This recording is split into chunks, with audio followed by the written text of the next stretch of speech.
Cool.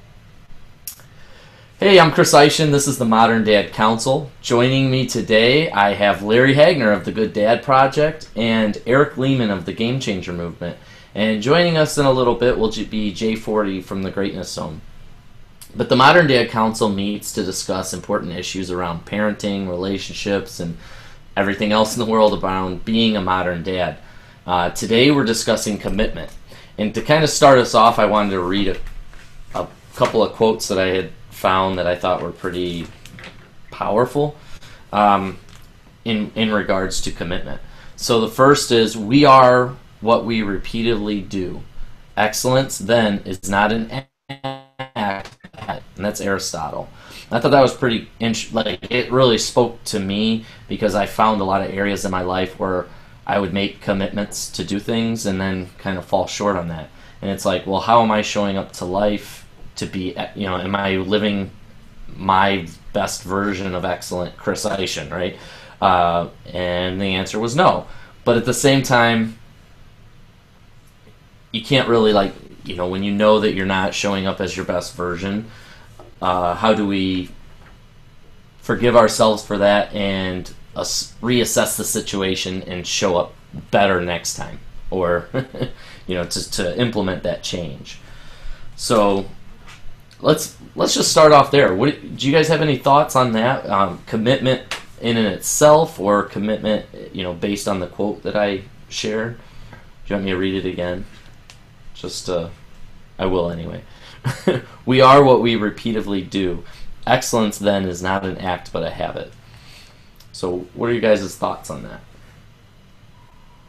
Well, I've got just another fun quote that I like to embody, for lack of a better word, but it's kind of like equating commitment to having bacon and eggs for breakfast. And the chicken was involved, but the pig was committed, and I feel like that's in many ways what I aspire to be is all in. If I'm going to do something, I'm going to do it with full presence, and be as committed to it as I possibly can. And I feel like with this show, I just love what it means to commit and to recommit, and to be intentional about that commitment and say, we are holding the space for something huge here and important,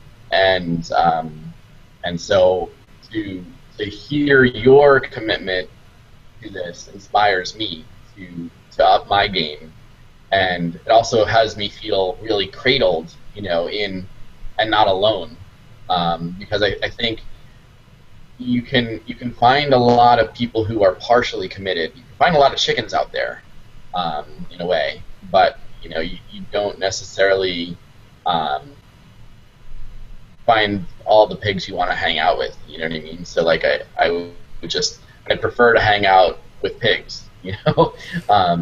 Using the early analogy, and you make that easier. And I feel like I can sort of draft off of you. So when I see you repeatedly showing up big to this possibility, to this space holding and space filling adventure, it helps me live more fully into my walk, and then just entering into accountability partnership with you is just awesome. Just to be able to look at you and say, okay, where are we? Because we're just done playing small. Right. And so what are the habits? And I mean, I think more so than habit, I like the word ritual. What kind of rituals can I import into my life that will, if I want to do something that I've never done, I need to instill habits that I've never committed to. So, and all of the next steps of my life I've never done before. And those are all learning processes, right? So it's like understanding that you're going to learn how you can fit that into your life. because you're making a big change, and so it's real easy. I don't mean to like talk over you here, but what you just hit on something that really spoke to me is that's like it's a practice, it's a process, it's a practice when you're going to make a commitment to something, whatever that is, right? To being a better dad, or to being more committed to the show, right? How can I make sure that I'm showing up as the best version of myself? So and just continuing to readjust or reassess, recommit, and adjust as you move through all that. If that makes sense. But did you want to add to that, Larry?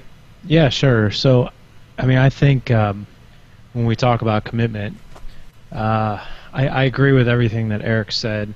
That we need to, be all in. I love the analogy of the chicken and the eggs, and I am a big fan of bacon over eggs, that's for sure. But then again, who isn't? But what I'd like to echo with that is that sometimes I think we dads, we men, we can sometimes fall into some bad habits of overcommitting to too many things, which then stretches us too thin, and then we can sometimes lose sight of some of the priorities that we should have versus feeling that we have to constantly take on more. And I think it's hard for a guy to say no. It's hard for us to say, I literally can't do anymore without sacrificing somewhere else in my life. I'll give you an example of this. So I've been coaching my 7-year-old's baseball team. I'm not the head coach. I'm one of 3 guys who coach. And one of the things that my 7-year-old, we've seen him do in the past, is he loves to constantly take on more and more sports. He's very, very athletic. So he wants to do soccer, football, gymnastics, American Ninja Warrior stuff, baseball. I mean, he wants to do them all at once. One of the things that we've always tried to do is say, hey, pick one sport and do one thing at a time. Otherwise, it's going to stretch you too thin. It's going to stretch me too thin. All of us too thin, and everyone gets burnt out, and then no one has any fun. Just this past week, so we're about ready to start fall ball, and I'm coaching, and I had to give him a choice of, between my job, the Good Dad Project, stretching him too thin because now school has started. So he literally has, he does PSR one night, he has soccer practice one night, he has baseball practice one night, he has soccer games, he has baseball games. So how do we find that balance? So we had decided to forego baseball, and I was going to step down as a coach, he was going to step down as a player, and we were just going to do soccer. When I told the head coach this, he's like, oh man, he's like, that's a bummer. He goes, because without you coaching, without him being on the team, now we're down to 8 guys, 8 kids on the team. So I immediately felt guilty, and I was like, you know what, we just got to stick it out, and we just got to do it. And I didn't want to be that guy to be like, we can't take it on anymore no matter what. So I looked at my 7-year-old, and I was like, we got to just finish. We haven't played our first game yet, but we're in it for the next 10 weeks, and we're just going to tough it out and figure it out somehow. But perfect example of how we guys can get really caught up in taking on maybe a bit too much, and even when we know we're taking on too much, sometimes we take it on anyway, regardless of the sacrifice. So I think that there's a fine line between definitely commitment, but you have to know where your priorities are too, because I think we as men, we can take on a little too much. Yeah, beautiful point. And that's why the show's on Tuesdays now. Exactly. It's like my Friday was jam-packed, and then it's like all these commitments that I'm making, and like you said, over-committing. It's like I can't do Fridays anymore. And something had to move, and unfortunately, the thing that pays my bills was what won over, and so therefore, and then it just so happened that this time frame worked better in everybody's schedule. Yeah. Of course, we're still missing some people, but that's okay. That's their own issues towards commitment, right? Right. And I'm just kidding, Jay and Thomas. So don't take that too harshly. But I think there's just also like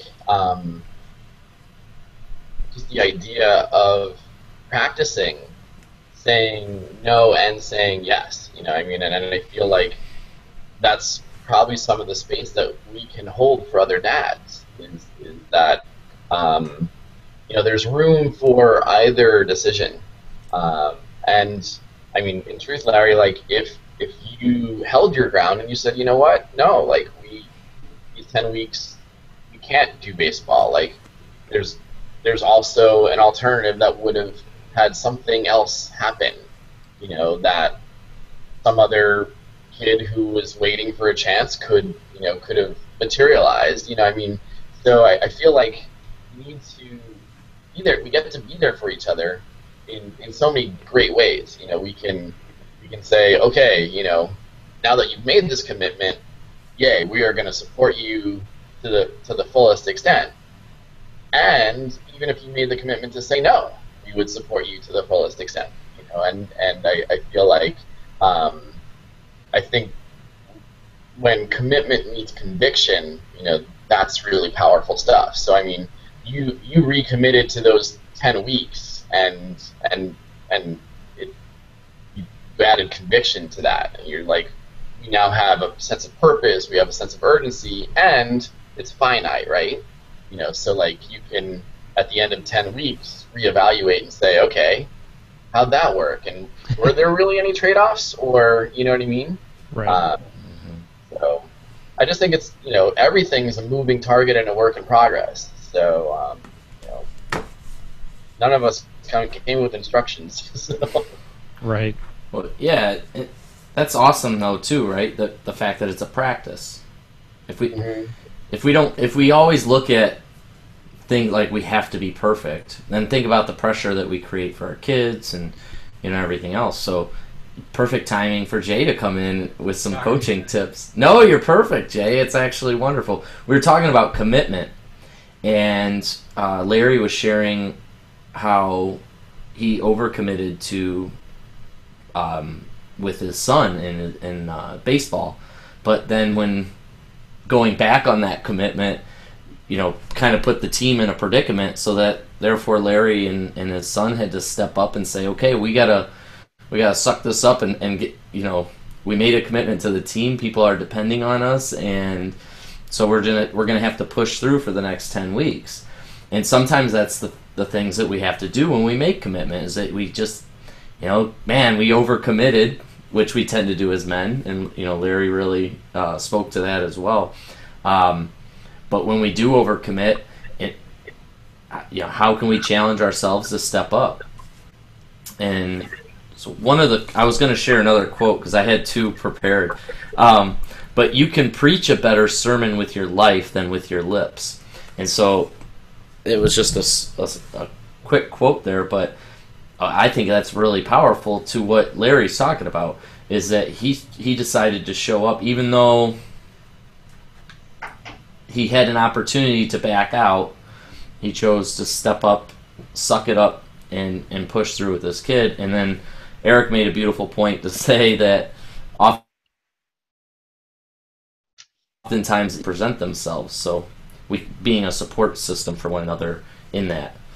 So I guess I pretty much brought you up to speed with the entire conversation. The question I have is, and maybe just all the yak that we get as dads, you know, that what truly are our own sense of values, you know, and our commitment to commit or overcommit, you know, all of our decisions are based on some values that we have.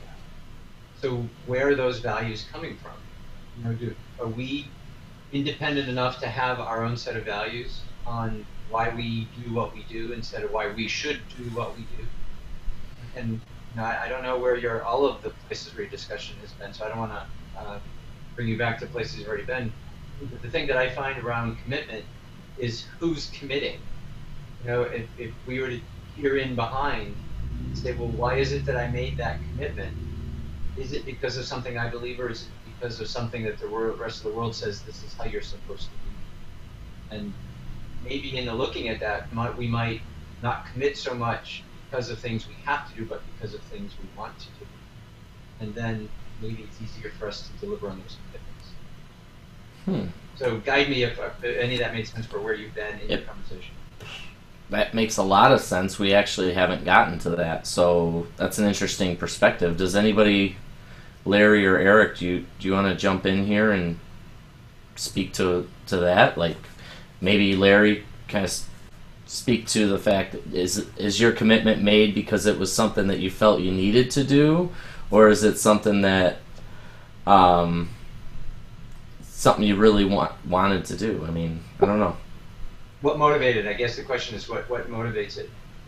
And to me, you know, an awful lot of our voices come from the voices around us versus our own voice. And I just wonder, you know, how do we as dads start trusting our own voice instead of the model or the paradigm of what dads are supposed to do? And you know, where are we in conflict when we do that? I can definitely answer that. So last year we did this. We did the baseball and the soccer at the same time, and we swore we will never do this again. So we've already done it once. We've already you know put our sanity out there to see if it would if it would help. You know, so we've already done this once. So to answer, this has already been a learned lesson. So you know, if you do something once, you know, hey, it's a learned lesson. If you do something twice, you haven't learned your lesson very well. So when the coach told me, you know, hey, I get it, but it's kind of a bummer. It puts me in a bind because, number one, I'm losing a coach. Number two, more importantly, I'm losing a player. And that brings our team from 9 down to 8, which it's hard to have a team with 8 players. And so I immediately backpedaled and said, oh, you know what? In that case, you know what? We'll figure it out. We'll just do it. You know, we'll put our head down and muscle our way through these 10 weeks.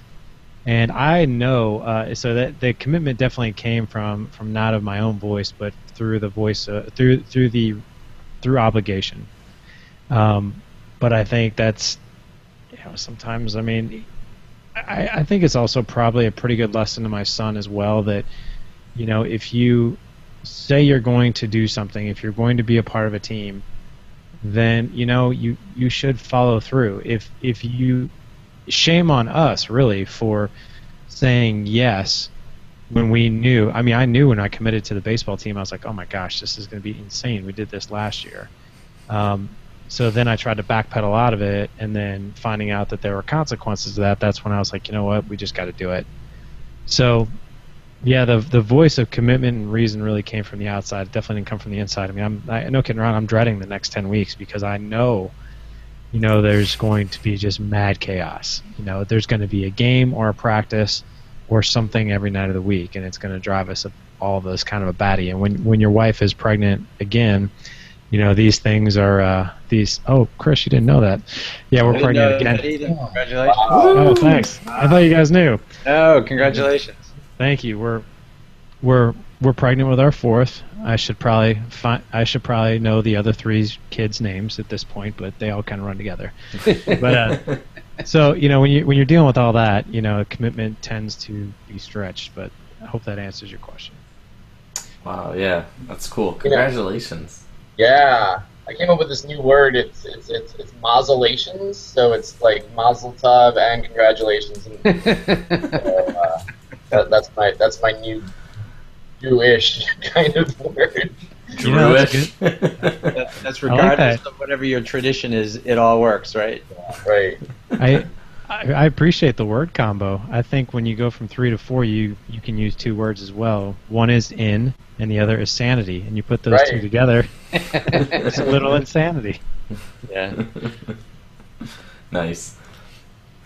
So, I mean, what you just shared just had me. So this weekend, I took a beautiful stroll with my new partner through Cornell's campus. And it was a hot, like 90-degree day, and in the middle of our walk, we just found a shady tree, and we sat down. And this was a shady tree that has existed for, you know, years. I mean, probably 50 years, and it existed on my campus when I was a student. And midway through the conversation I was having with Emily, it dawned on me that I had never taken the time to sit down under that beautiful shady tree when I was a student. And so 20 years later, I'm like, how committed was I? And then, the rest of the walk, I was just detailing, oh, well, that's where I worked at, the Hot Truck, and that's where I worked at Cornell Cinema, and that's when I worked at Discount Records, and that's when I was working, and I loved that life.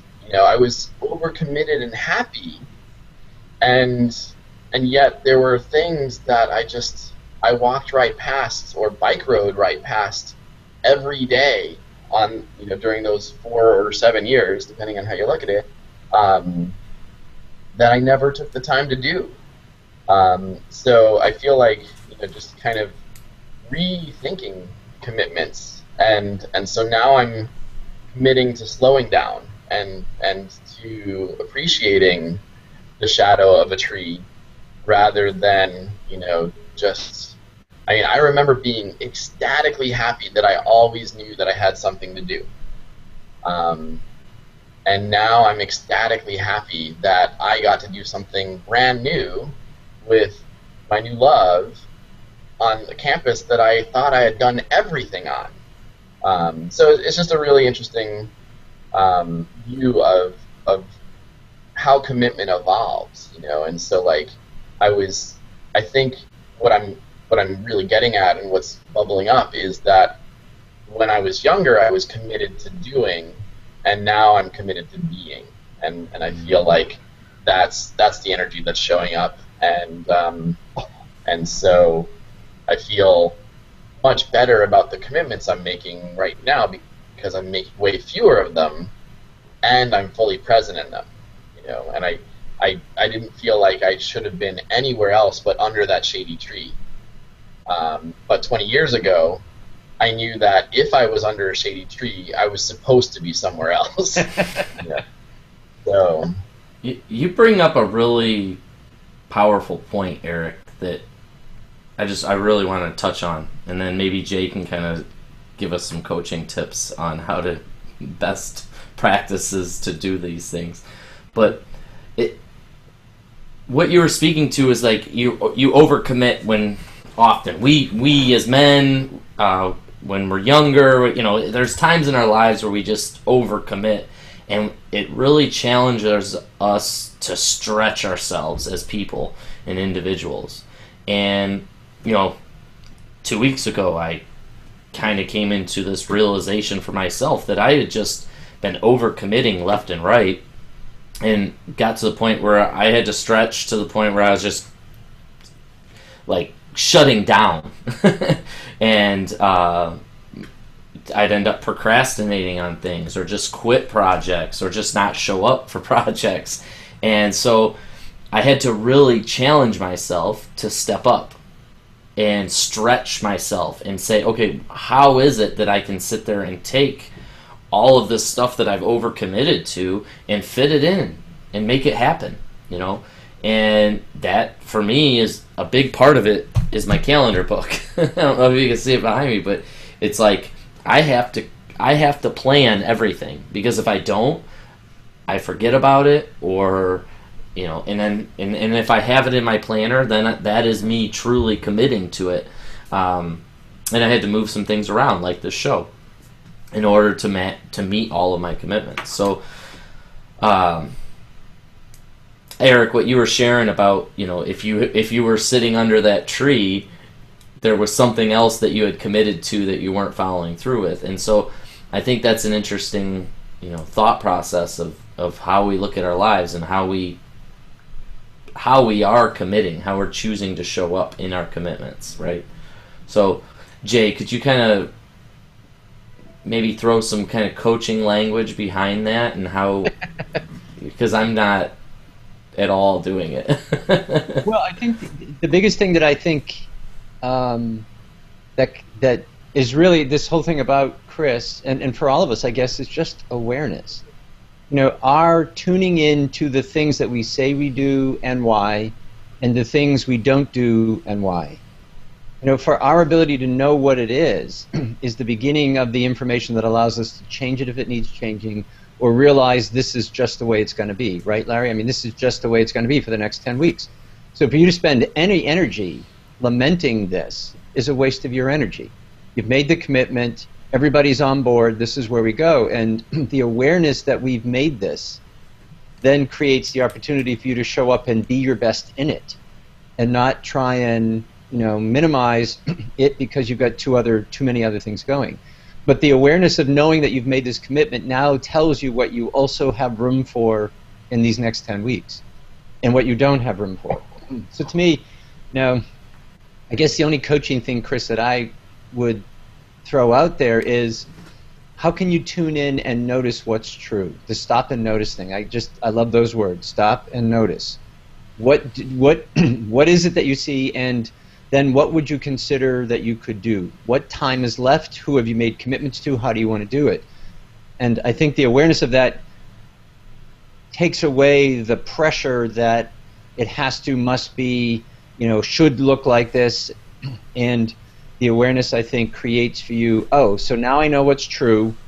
Now I know what space I have left. What do I want to do with it? And then we can be open and honest with everybody about, okay, here's the time I have to commit to other things. I think the other thing, and then I'll pass it to you, Larry, is I think there's a wonderful lesson for our kids in that.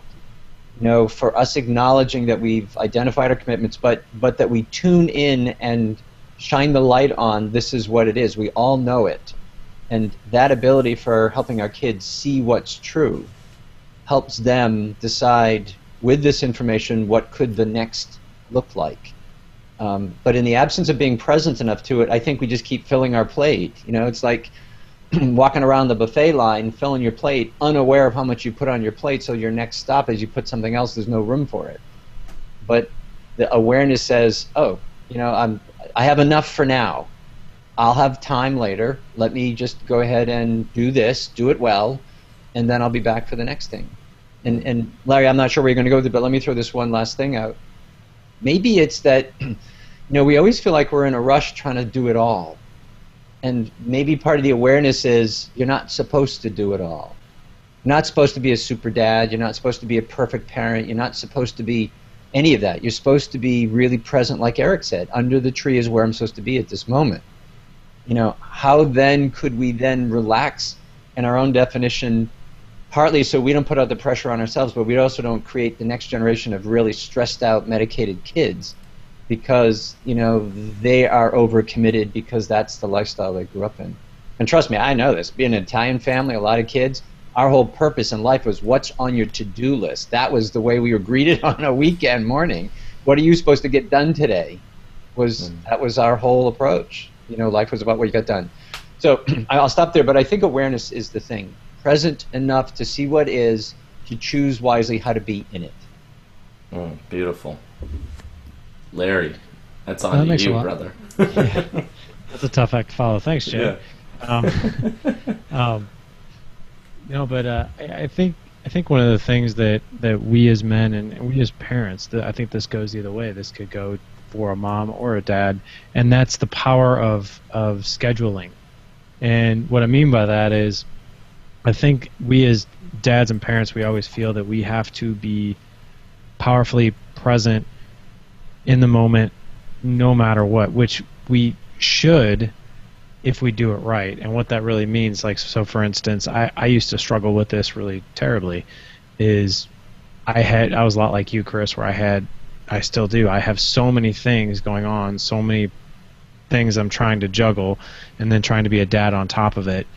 But what I've noticed is time management does phenomenal things for being present in the moment. And what I mean by that is, so I know from the hours of 9 a.m. to 5 p.m., I know exactly what I'm doing hour by hour because I schedule it. And then I know in order for me to not get distracted, because I get distracted very, very easily because I'm just a type A person and I always feel like I have to be doing something. The hours of 5 p.m. to 9 p.m., I shelve everything and I'm there for my kids. And that block of 4 hours is absolutely sacred. And that's how I block off. I mean, I literally on my calendar, I block that time off. and that time is not meant to be working on Good Dad Project stuff. It's not meant to be working on work stuff. It's not meant to be on my phone checking emails or texts. It is meant just for those kids and this family. It took me forever to really learn that, because I thought, if I have to schedule this stuff, then something's wrong with me.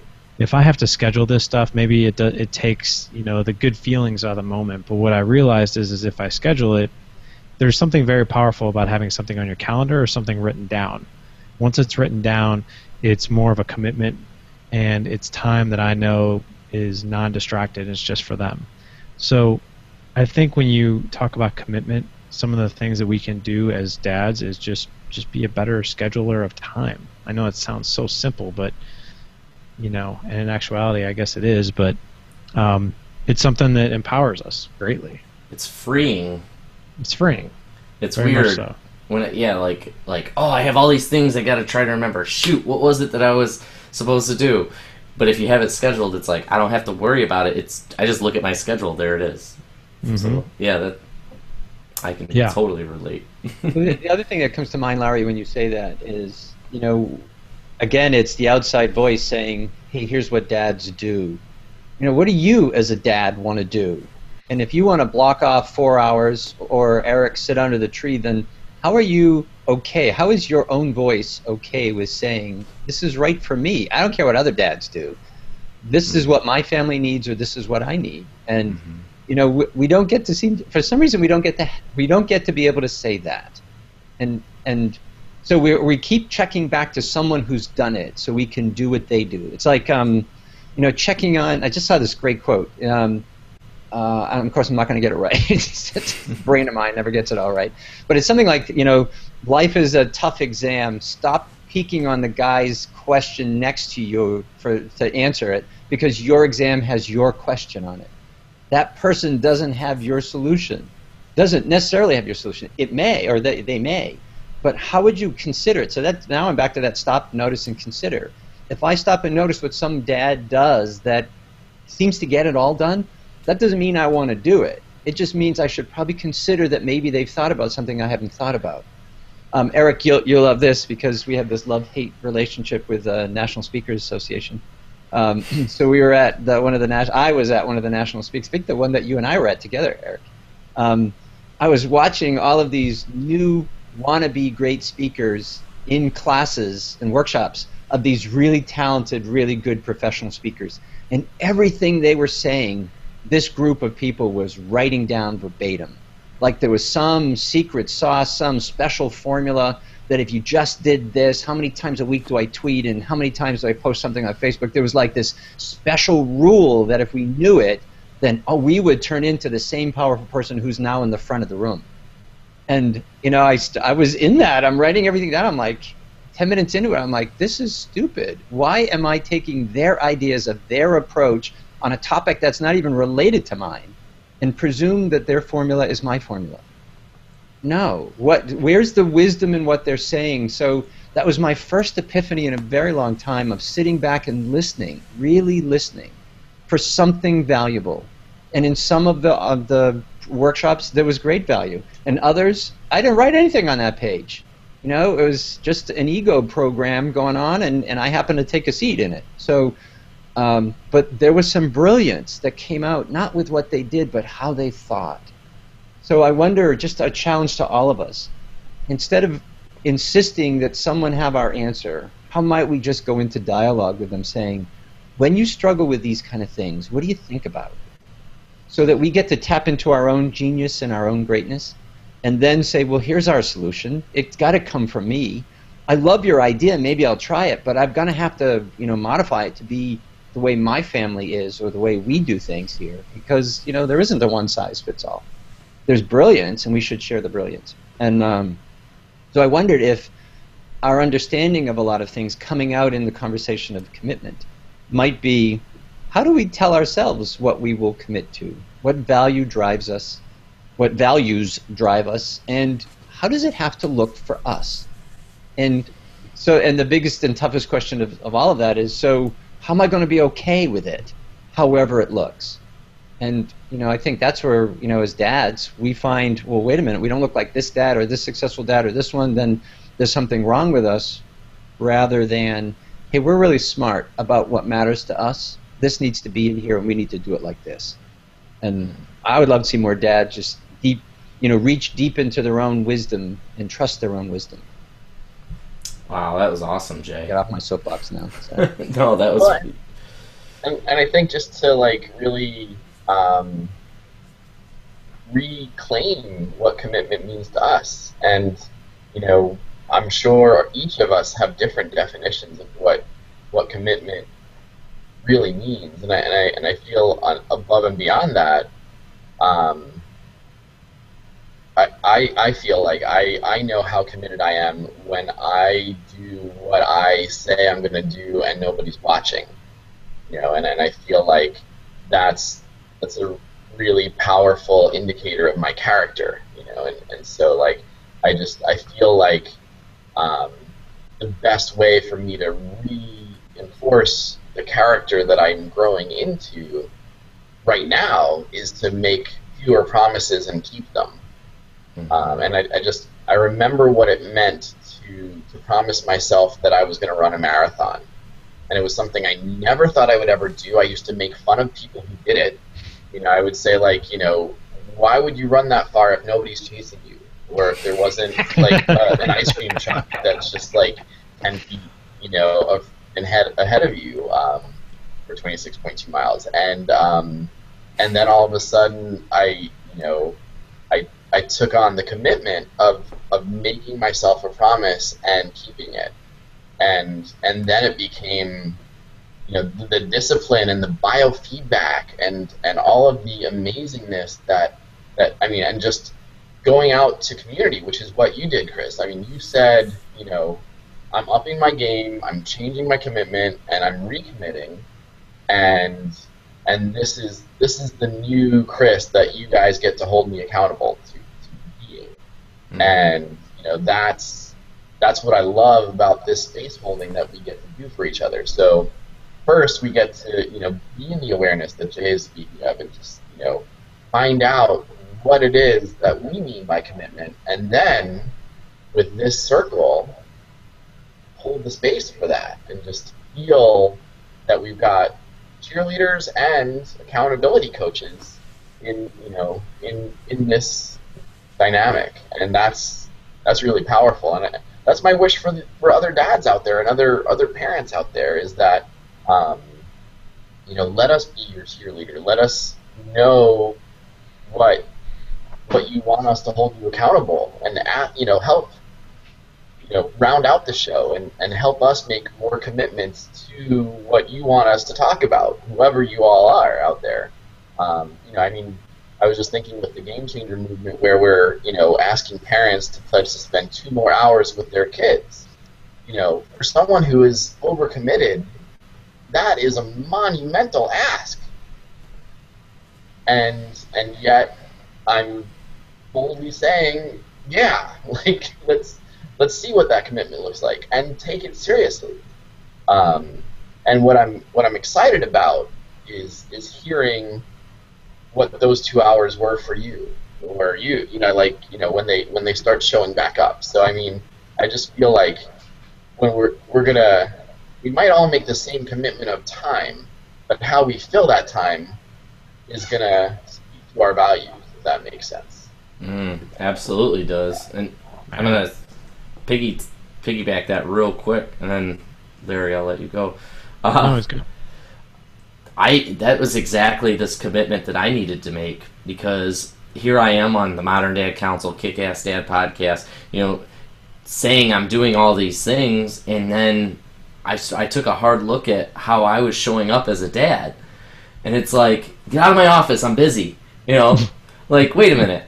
Yeah. Here I am on these shows doing all these things. About being a great dad, get out of my room. Right, and here the one thing I've committed the deepest at the deepest level, I guess, and my heart of hearts was I wanted to be this dad, and I was so committed to all these other things that was the one thing I kept putting to the side, And so that is, this realization to me, like, Jay, I love how you said that this awareness to show up and choose what we're committing to. It's like, how am I committing to this show? How am I committing to, Thing Charger? And how am I committing to the most important thing in the world, and that's my kids? And my kids are here all summer. I get this beautiful opportunity to work from home. And here I am locked in my office for 10 hours a day, 40 or 50, 60 hours a week. Well, how's that any different than being at GM like I was in the factory? So I love that you share that, Eric, because it really spoke to me on one of the primary reasons for me recommitting to the things I was committed to, and shuffling things around, like, to Larry's point with my time management, and making sure that there's time in throughout the day in the summer so that I have that time committed to my kids. And so, yeah, I have hours throughout the day that I am going down with my daughter to her swim lessons. And so tomorrow at noon, I'm committed to sitting there at the pool, sitting poolside with my daughter while she does her swim lessons. So I'm sorry, that just really spoke to me, and it was like an aha moment, like, yes, that's why I did this. So Larry. Hey, Chris, there's a great quote from John Kabat-Zinn is a guy who talks a lot about mindfulness and presence. And he says that he runs the mindfulness-based stress reduction clinic in central Massachusetts. And he says when he gets people into the stress reduction clinic and they learn how to meditate, he said, don't tell anybody you're meditating for like the first 5 or 10 years.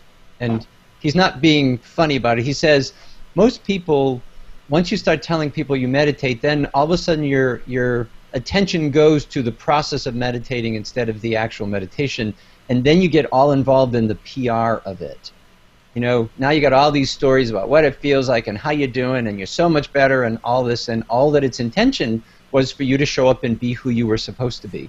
And I wonder if sometimes we're so into our own PR story about who we are as dads that we miss being dads because we want our story to look like we're these amazing dads. And all we are regular dads who sometimes don't get it right. And it's not because we don't know, it's because sometimes we got too much going on, and sometimes we just don't know what the right answer is. And the PR of it, I catch myself all the time. I was writing some post I had, and my kids said to me, I love that you wrote that. Did you read it? Meaning, you don't live this way, and here you are telling everybody they should do this. I'm like, ow, okay, good. I know here's what should be done, and then parenthetically I should have put in the bottom, you should do this, and someday I'll do it too, and then I'll let you know how it feels. But today, right now, apparently I'm not doing that. But they caught me cold and said, maybe it's in the PR of it, Dad, but, you should probably read your stuff. I'm like, I wrote it. No, I know, but you're not reading it. Right. You're not living it, right? To help you out, Wayne Dyer gets called on his stuff all the time by his kids, too. So good. You're not... I feel better. Thank you. Yeah. Yeah, I've got a... I got a couple comments about that, some self-deprecating comments. So, I'm working on this book right now that's releasing, and I just released an online course as well, and so I've been working just countless hours on these, because I'm sort of a perfectionist. Anything I put out there, it's got to be perfect before I release it. So I've been like spending hours and hours and hours like dissecting it, doing it, and my kids my son comes home from school, and he's like, hey dad, can we play a catch? And I'm like, no, not right now. No, I'm busy. I'm really busy. I'm writing a book about how to be a great dad. I know That's Cats in the Cradle. Oh my God, that's exactly what it is. So I look back to my screen, and I start proofreading my chapter again, and I'm like, oh. I was like, really? Erase. You know what? Never mind. Right. But I think I had dinner, and Jay, you met Paul Gilbride, I think, over email. Paul Gilbride is a local guy here in St. Louis who has a company called Trickle Down Happiness, which he has a very similar mission to what we're doing, which is Trickle Down Happiness is the mother and the father, making sure that he's right and he's doing the right thing, so his happiness trickles down to his kids. And my wife and I had dinner with his wife and him this past weekend, and we were joking because his wife asked me, like, hey, how did you start the Good Dad Project? And I told her how it began and everything, and I just kind of stopped and I laughed and I looked at my wife and I was like, if I could only master half the things that I talk about, that I speak about, that I blog about and write about, I was like, I'd probably be good. And Paul stopped me and he said, and this, this coming from a guy who's been a dad for, a lot longer than I have, and he's like, let me let you in on a little secret. You never master it, ever. The only difference is this has made you more aware of making better choices in different situations, and that's the best you can do. And that was just such a good aha moment for me, and I hope for other dads as well. Is it's a practice, it's not a mastery.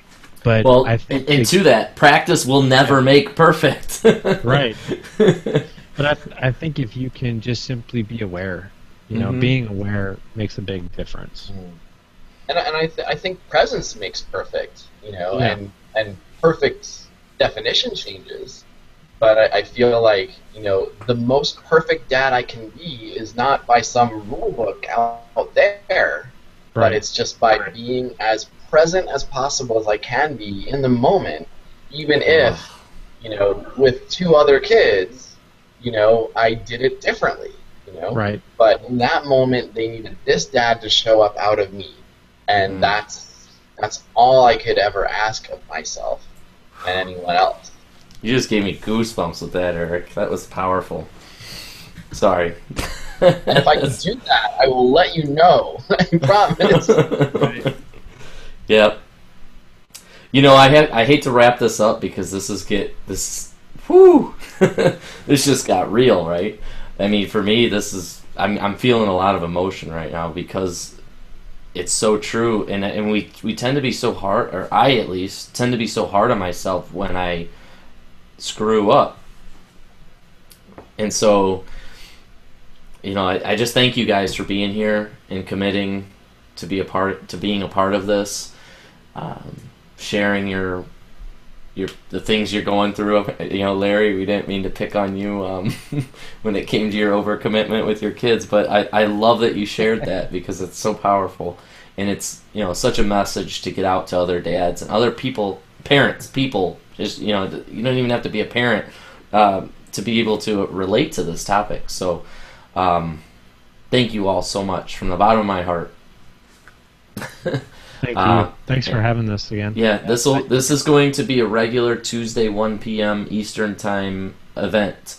So please come join us, and thank you guys so much for your commitment to being a part of this.